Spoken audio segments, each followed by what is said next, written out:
नमस्कार दोस्तों।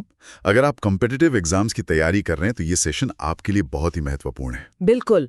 आज हम वही पढ़ेंगे जो बार बार पूछा जाता है। हाँ, और वो भी बिना कोई टाइम वेस्ट किए।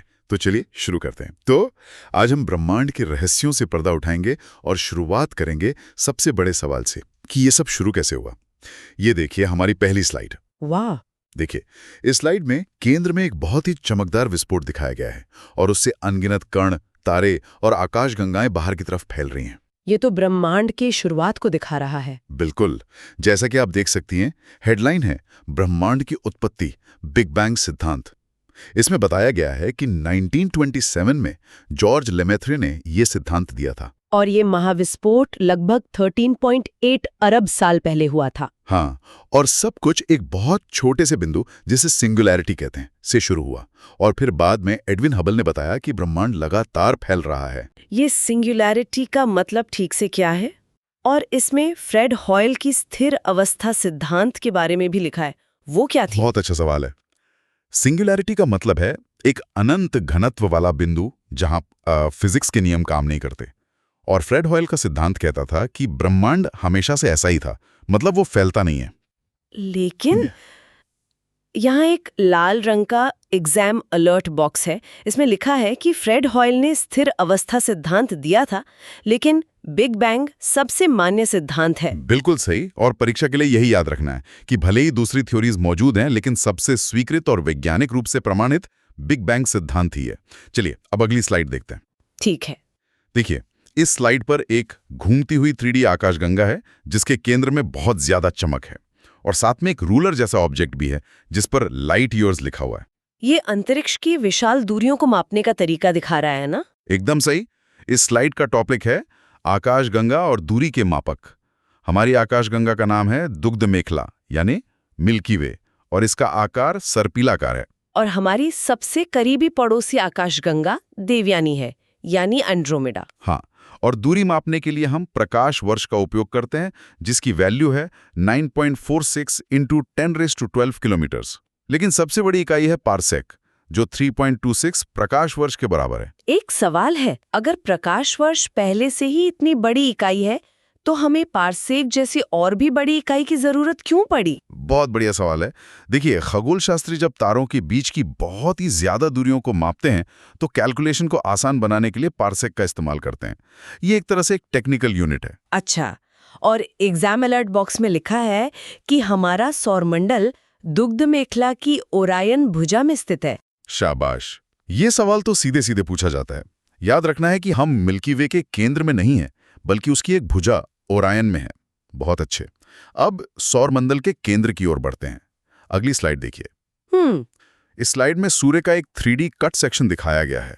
देखिए कैसे अंदर का कोर सबसे ज्यादा गर्म और चमकदार दिख रहा है और बाहरी परतें आग की लपटों जैसी हैं। ये काफी दिलचस्प है। टॉपिक है सूर्य, सौरमंडल का जनक। सूर्य 73% हाइड्रोजन और 25% हीलियम से बना है और इसकी ऊर्जा का स्रोत है नाभिकीय संलयन यानी कि न्यूक्लियर फ्यूजन। इसकी चमकीली सतह को प्रकाश मंडल कहते हैं और सबसे बाहरी परत कोरोना है, जो सिर्फ सूर्य ग्रहण के समय दिखती है ना? हाँ बिल्कुल। और पृथ्वी से इसकी दूरी लगभग 15 करोड़ किलोमीटर है। लेकिन अगर कोरोना सूर्य की सबसे बाहरी परत है तो वो हमें आम दिनों में क्यों नहीं दिखाई देती? क्योंकि सूर्य का जो प्रकाश मंडल है वो इतना ज्यादा चमकीला होता है कि उसकी रोशनी में कोरोना की हल्की चमक छिप जाती है। तो जब सूर्य ग्रहण के समय चांद प्रकाश मंडल को ढक लेता है तब जाकर कोरोना दिखाई देता है। ओहो, एग्जाम अलर्ट। सूर्य का प्रकाश पृथ्वी तक पहुंचने में 8 मिनट 20 सेकंड का समय लेता है। बिल्कुल, यह समय कई परीक्षाओं में पूछा गया है। 8 मिनट 20 सेकंड, इसे अच्छे से याद कर लीजिए। चलिए अब सूर्य की कुछ और दिलचस्प घटनाओं को समझते हैं। अगली स्लाइड पर आइए। ठीक है। यहां देखिए, एक तरफ सूर्य दिखाया गया है जिस पर कुछ काले धब्बे हैं और उससे ऊर्जा की एक लहर निकलकर पृथ्वी की ओर जा रही है। और पृथ्वी के ध्रुवों पर ये हरे रंग की रोशनी दिखाई दे रही है। ये 3D एनिमेशन जैसा लग रहा है। हाँ, यह स्लाइड सौर कलंक और ऑरोरा के बारे में है। सौर कलंक सूर्य की सतह पर ठंडे धब्बे होते हैं और सौर ज्वाला चुंबकीय ऊर्जा का अचानक विस्फोट है। तो जब ये ऊर्जा मतलब सौर पवन पृथ्वी के वायुमंडल से टकराती है तो ध्रुवों पर रंगीन रोशनी बनती है जिसे ऑरोरा कहते हैं। एकदम सही। उत्तरी ध्रुव पर ऑरोरा बोरेलिस और दक्षिणी ध्रुव पर ऑरोरा ऑस्ट्रेलिस। पर ये सौर कलंक ठंडे क्यों होते हैं? ये अपने आसपास की सतह की तुलना में ठंडे होते हैं, जिनका तापमान लगभग 1500 डिग्री सेल्सियस कम होता है, और ऐसा सूर्य के बहुत तेज चुंबकीय क्षेत्रों की वजह से होता है। अच्छा, इसमें एग्जाम अलर्ट है कि सौर कलंक अस्थायी होते हैं और चुंबकीय क्षेत्रों की गतिविधि के कारण बनते हैं। सही। इसका मतलब ये है कि ये हमेशा नहीं रहते, बनते बिगड़ते रहते हैं। और यही चुंबकीय गतिविधि पृथ्वी पर हमारे कम्युनिकेशन सिस्टम्स को भी प्रभावित कर सकती है। परीक्षा के लिए ये बहुत महत्वपूर्ण है। ठीक है, अब ग्रहों की यात्रा शुरू करते हैं। अगली स्लाइड।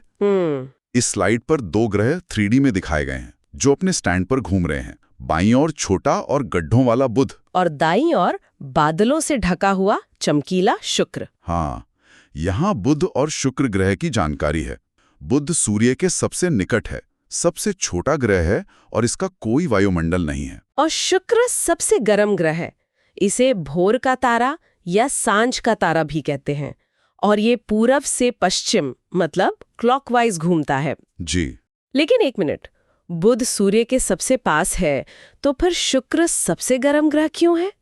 ये थोड़ा अजीब नहीं है? बहुत ही लॉजिकल सवाल है।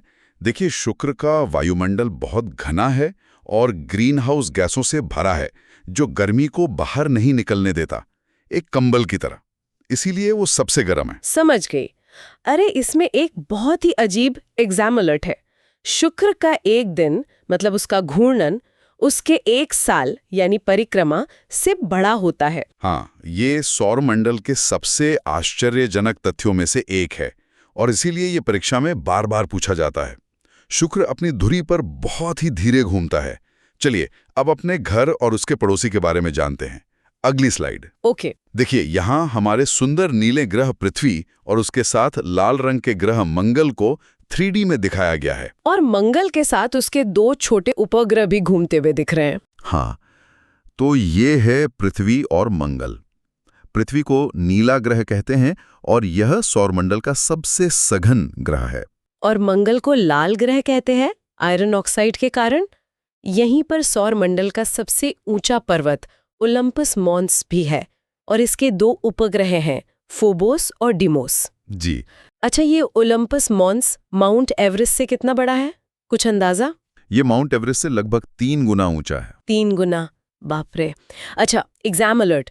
क्षुद्र ग्रह बेल्ट मतलब एस्ट्रॉयड बेल्ट मंगल और बृहस्पति की कक्षाओं के बीच पाई जाती है। ये बहुत ही महत्वपूर्ण पॉइंट है। ये एक तरह से सौरमंडल के आंतरिक और बाहरी ग्रहों के बीच की सीमा की तरह है। याद रखना है, मंगल और बृहस्पति के बीच। अब हम सौरमंडल के बड़े ग्रहों की तरफ चलते हैं। अगली स्लाइड देखिए। वाह, ये तो बहुत शानदार लग रहे हैं। हाँ, यहाँ 2 विशाल ग्रह हैं। बाईं ओर बृहस्पति है जिस पर एक बड़ा लाल धब्बा दिख रहा है, और दाईं ओर शनि है जो अपने खूबसूरत छल्लों के साथ ये पानी के एक बड़े 3D बॉक्स में तैर रहा है। बिल्कुल, ये है गैस दानव। बृहस्पति सौरमंडल का सबसे बड़ा ग्रह है और सबसे तेज घूमता है। इसका उपग्रह गैनीमेड सौरमंडल का सबसे बड़ा उपग्रह है। और शनि को वलय वाला ग्रह या रिंग्ड प्लैनेट कहते हैं, और इसका घनत्व पानी से भी कम है। जी। एक मिनट, क्या शनि सच में पानी पर तैर सकता है? ये विजुअल तो यही दिखा रहा है। हाँ, अगर हम एक इतना बड़ा महासागर बना पाएं जिसमें शनि को रखा जा सके तो वो सच में तैरेगा, क्योंकि उसका औसत घनत्व पानी से भी कम है। कमाल है। Exam alert. बृहस्पति पर ग्रेट रेड स्पॉट एक विशाल तूफान है जो सदियों से चल रहा है। बिल्कुल, ये तूफान इतना बड़ा है कि इसमें पूरी पृथ्वी समा सकती है। ये बृहस्पति की सबसे बड़ी पहचान है और परीक्षा में अक्सर पूछा जाता है। चलिए अब सौरमंडल के सबसे ठंडे कोनों की ओर चलते हैं। अगली स्लाइड। यहाँ 2 नीले हरे रंग के ग्रह हैं। बाईं ओर अरुण यानी यूरेनस है जो अपनी तरफ झुका हुआ दिख रहा है, और दाईं ओर गहरे नीले रंग का वरुण नेपच्यून है जिसके चारों ओर बर्फीली हवा का असर दिख रहा है। हाँ, ये हैं बर्फीले दानव। अरुण मीथेन गैस के कारण हरा ग्रह है और अपनी अक्ष पर 98 डिग्री झुका है, इसलिए इसे लेटा हुआ ग्रह कहते हैं। और वरुण सूर्य से सबसे दूर और सबसे ठंडा ग्रह है। इसे गणितीय गणनाओं के आधार पर खोजा गया था। जी, गणितीय गणनाओं के आधार पर खोजा गया, इसका ठीक क्या मतलब है? इसका मतलब है कि वैज्ञानिकों ने अरुण की कक्षा में कुछ गड़बड़ी देखी और फिर गणित का उपयोग करके ये अनुमान लगाया कि पास में कोई और ग्रह होना चाहिए जो उसे खींच रहा है। और जब उन्होंने उस जगह टेलीस्कोप से देखा तो उन्हें वरुण मिल गया। वाह! अरे, एक और एग्जाम अलर्ट।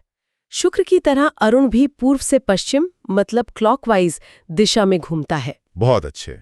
तो सौर मंडल में सिर्फ 2 ही ग्रह हैं जो उल्टी दिशा में घूमते हैं, शुक्र और अरुण। ये एक बहुत ही खास तथ्य है। अब उस ग्रह की बात करते हैं जो अब ग्रह नहीं रहा। अगली स्लाइड देखिए। प्लूटो की बात हो रही है। हाँ, देखिए, इस स्लाइड के केंद्र में प्लूटो है और उसके चारों ओर बर्फीले चट्टानों का एक बड़ा घेरा दिखाया गया है जिसे कुइपर बेल्ट कहते हैं। और प्लूटो पर 2006 का टैग भी लगा है। बिल्कुल। ये स्लाइड प्लूटो और कुइपर बेल्ट के बारे में है। 2006 में IAU ने प्लूटो को ग्रहों की सूची से हटाकर बौना ग्रह यानी ड्वार्फ प्लैनेट घोषित कर दिया। और कारण था कि ये अपनी कक्षा से मलबा साफ करने में असमर्थ था। जी, और कुइपर बेल्ट वरुण के बाद का क्षेत्र है। अच्छा, अपनी कक्षा से मलबा साफ करना, इसका क्या मतलब होता है? इसका मतलब है कि एक ग्रह को इतना बड़ा और गुरुत्वाकर्षण वाला होना चाहिए कि वो अपनी ऑर्बिट में आने वाले छोटे-मोटे पिंडों को या तो अपने में मिला ले या दूर फेंक दे। प्लूटो ऐसा नहीं कर पाया। समझ गए। Exam alert. प्लूटो का सबसे बड़ा उपग्रह शैरोन है।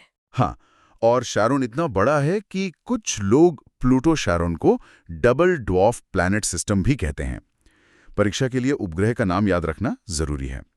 चलिए, अब सौर मंडल के कुछ और छोटे सदस्यों से मिलते हैं। अगली स्लाइड। ठीक है। इस स्लाइड में 4 अलग-अलग 3D ऑब्जेक्ट्स हैं। पहला एक चट्टानी क्षुद्र ग्रह है, दूसरा एक पूंछ वाला धूमकेतु लग रहा है, तीसरा एक जलता हुआ उल्का। और चौथा एक उल्का पिंड है जो जमीन से टकरा चुका है। अच्छा। यहाँ इन चारों में अंतर बताया गया है। क्षुद्र ग्रह मतलब एस्ट्रॉइड्स मंगल और बृहस्पति के बीच की चट्टानें हैं। धूमकेतु कॉमेट बर्फ और धूल के गोले हैं जिनकी एक पूंछ होती है। और उल्का मीटियोर वायुमंडल में जलने वाली चट्टान है जिसे हम टूटता तारा कहते हैं। और उल्का पिंड मीटियोराइट वो है जो जमीन पर गिरता है। एकदम सही। तो क्या टूटता तारा असल में तारा नहीं होता? बिल्कुल नहीं, वो बस अंतरिक्ष की एक छोटी सी चट्टान होती है जो हमारे वायुमंडल में बहुत तेज गति से घुसने पर जल उठती है। अरे वाह! Exam alert. हैली धूमकेतु अब 2061 में दिखाई देगा, पिछली बार 1986। ये सबसे प्रसिद्ध धूमकेतु है। ये हर 76 साल में लौटता है। इसकी अगली तारीख परीक्षा के लिए बहुत महत्वपूर्ण है। अब पृथ्वी के सबसे करीबी साथी की बात करते हैं। अगली स्लाइड। हमारा चांद। हाँ, देखिए, ये हमारे चांद का एक खूबसूरत 3D मॉडल है। इस पर गड्ढे साफ दिख रहे हैं और इसके दक्षिणी ध्रुव पर एक झंडा भी लगा है। जी। ये है हमारा चांद। पृथ्वी से इसकी औसत दूरी 3,84,400 किलोमीटर है। इसका गुरुत्वाकर्षण पृथ्वी का 1/16वां भाग है। और हम हमेशा इसका एक ही भाग देखते हैं क्योंकि इसका घूर्णन और परिक्रमण समय लगभग बराबर है, 27.3 दिन, और इसका अपना प्रकाश नहीं है। जी। हम चांद का एक ही हिस्सा क्यों देख पाते हैं, ये थोड़ा कंफ्यूजिंग है। इसे ऐसे समझिए कि चांद जितनी देर में पृथ्वी का एक चक्कर लगाता है उतनी ही देर में वो अपनी धुरी पर भी एक बार घूम जाता है। तो इस तालमेल, इस सिंक्रोनाइजेशन की वजह से उसका एक ही चेहरा हमेशा हमारी तरफ रहता है। अच्छा। और सर, एग्जाम अलर्ट में सी ऑफ ट्रैंक्विलिटी का जिक्र है। ये चंद्रमा पर वो स्थान है जहां अपोलो मिशन उतरा था। शाबाश! ये मानव इतिहास की एक बहुत बड़ी घटना थी और उस जगह का नाम सी ऑफ ट्रैंक्विलिटी या शांति का सागर रखा गया। ये परीक्षा के लिए एक क्लासिक सवाल है। चलिए अब जरा और दूर तारों की दुनिया में चलते हैं। अगली स्लाइड। ठीक है। इस स्लाइड में तारों के 2 सुंदर पैटर्न दिखाए गए हैं। एक सप्तऋषि जैसा दिख रहा है और दूसरा एक शिकारी ओरायन जैसा। तारों को रेखाओं से जोड़कर आकृति बनाई गई है। बिल्कुल। ये स्लाइड तारामंडलों के बारे में है। ये तारों के समूह हैं जो एक विशेष आकृति बनाते हैं। कुल 88 ज्ञात तारामंडल हैं। कुछ प्रमुख हैं, सप्तऋषि, ओरायन और कैसियोपिया। हाँ। एक सवाल है, क्या ये तारे सच में एक दूसरे के पास होते हैं? नहीं, ये एक बहुत अच्छा सवाल है। वे हमें आकाश में एक पैटर्न में दिखते हैं, लेकिन असल में वे एक दूसरे से बहुत दूर हो सकते हैं। बस हमारी देखने की दिशा में एक सीध में पड़ते हैं। समझ गए। Exam alert. ध्रुव तारा यानी पोल स्टार हमेशा उत्तर दिशा में स्थिर रहता है और दिशा ज्ञान में मदद करता है। बिल्कुल। प्राचीन काल से नाविक और यात्री रात में दिशा का पता लगाने के लिए ध्रुव तारे का इस्तेमाल करते आए हैं। यह हमेशा उत्तर में मिलेगा। अब थोड़ा इतिहास जानते हैं कि हमारी समझ समय के साथ कैसे बदली। अगली स्लाइड। यहाँ 2 मॉडल हैं। बाईं ओर एक पुराना चर्मपत्र है जिस पर पृथ्वी केंद्रित मॉडल बना है, और दाईं ओर एक आधुनिक होलोग्राफिक डिस्प्ले है जिसमें सूर्य केंद्रित सौर मंडल दिख रहा है। सही। यह स्लाइड प्रमुख सिद्धांतों पर है। पहला है भू केंद्रित, जिसे टॉलेमी ने दिया, जिसमें पृथ्वी केंद्र में थी। फिर आया सूर्य केंद्रित सिद्धांत, जिसे कॉपरनिकस ने दिया, और केपलर ने ग्रहों की गति के नियम दिए। लोगों को ये मानने में इतना समय क्यों लगा कि सूर्य केंद्र में है, पृथ्वी नहीं? क्योंकि हमें रोज पृथ्वी स्थिर और सूर्य घूमता हुआ महसूस होता है। इस धारणा को बदलना बहुत मुश्किल था, और इसके लिए बहुत सारे वैज्ञानिक प्रमाणों की जरूरत पड़ी, जो कॉपरनिकस, गैलीलियो और केपलर जैसे वैज्ञानिकों ने दिए। हाँ, बात तो सही है। अच्छा, एग्जाम अलर्ट बॉक्स में लिखा है कॉपरनिकस को आधुनिक खगोल विज्ञान का जनक माना जाता है। एकदम सही, क्योंकि उन्होंने ही ब्रह्मांड को देखने का हमारा नजरिया पूरी तरह से बदल दिया था। ये उपाधि परीक्षा के लिए बहुत महत्वपूर्ण है। अब देखते हैं कि इस क्षेत्र में भारत ने क्या कमाल किया है। हमारी अगली स्लाइड। ISRO के बारे में। हाँ, इस स्लाइड पर ISRO के 2 शानदार मिशन दिखाए गए हैं। एक तरफ चंद्रमा की सतह पर चंद्रयान 3 का लैंडर है, और दूसरी तरफ सूर्य की ओर जाता हुआ आदित्य L1 सैटेलाइट है। बिल्कुल। यहाँ भारत के प्रमुख मिशन हैं। चंद्रयान 3 2023 में चंद्रमा के दक्षिणी ध्रुव पर उतरने वाला पहला देश बना। लैंडर के उतरने की जगह का नाम शिव शक्ति पॉइंट है। और आदित्य L1 भारत का पहला सूर्य मिशन है जो सूर्य के कोरोना का अध्ययन करेगा। जी। ये लैग्रेंज पॉइंट 1 L1 क्या है? L1 अंतरिक्ष में एक ऐसी जगह है जहां सूर्य और पृथ्वी का गुरुत्वाकर्षण बल बराबर हो जाता है। वहां सैटेलाइट को रखने से वो कम ईंधन में स्थिर रह सकता है और लगातार सूर्य पर नजर रख सकता है। अच्छा, इसमें भी एग्जाम अलर्ट है। चंद्रयान 2 के क्रैश पॉइंट को तिरंगा पॉइंट नाम दिया गया है। हाँ, ये हमारे पिछले मिशन की मेहनत को सम्मान देने के लिए किया गया। शिव शक्ति पॉइंट और तिरंगा पॉइंट दोनों ही परीक्षा के लिए बहुत महत्वपूर्ण है। चलिए अब आखिरी स्लाइड में सब कुछ जल्दी से रिवाइज कर लेते हैं। ठीक है, एक क्विक रिवीजन। ये स्लाइड एक खुली किताब जैसी है जिस पर ग्रहों के चिन्ह वाले सोने के सिक्के रखे हैं। ये सबसे जरूरी पॉइंट्स को एक खजाने की तरह दिखा रहा है। ये तो बहुत अच्छा विजुअल है। हाँ, तो एक क्विक रिवीजन।